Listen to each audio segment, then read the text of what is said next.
سي عمل أدي تبون مركي ما على سوجر أنت لكاني ما أو حرادا وحيالي الرجل عمل دول وكشكي سدون محمد سدون إيشان حبد بيها عن فردي إلا الدفاع وقدميس أي ماذا دون دون هليس موي الربع دون يستلباريين دون بروسنا يدين ودكتين قام كراي وخادين سيدي أن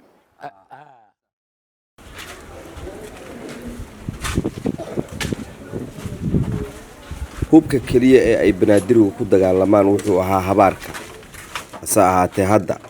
Abuubakar Sheelo waxa uu doonayaa inay dadkiisu maraan wadadii qardajeexa ahayd ee ay Soomaalidu ku soo halaagmeen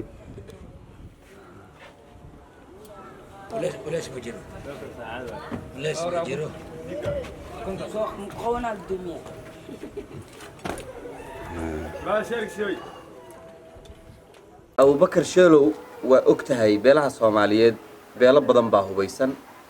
hubka ay qaateen dhibaato badan baa laga dhaxlay oo dalku hadda uu ku burburay marka beel nabadda lagu yaqaanay oo asaan u abaad ahaydeen ma isleedahay marka wada qaldan baa haysa wallahi wada qaldan ma hayo wada waxaan hayaa aad u fiican ninkeedkan uma qaadan inaad dadku dilo ama inaad dadku dhaco ama inaad dadku hor istaago uma qaadan waxaan u qaatay inaad beelkii aniga ama ehelkii aan isku ilaalino oo beledkii nabad jiro ma sha Allah ninkan oo beledka hasta amnigana Colonel Maxamed Sheekh dad maqashay waa nin oo raid ah oo shacbi ah oo nin aad u fiican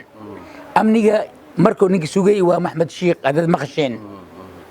hadda baawurta banaanka taagan waa gaariyaashiis waxa uu ka dhashay beel weyn oo degan badi magaalooyinka qadiimka ah ee xeebaha leh waa dad caan ku ah nabadda colaadahana ka caagan beledkiina waa aad ammaankeeda isku raatay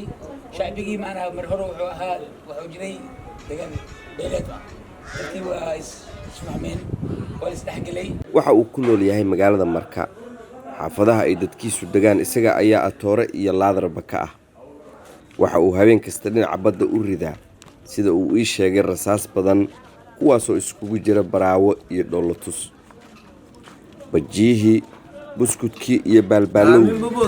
xalka uu ahaa awoowayaashiis iyo aabbayaashiis waxa uu danaynayaa inuu ku bedelo baasuuke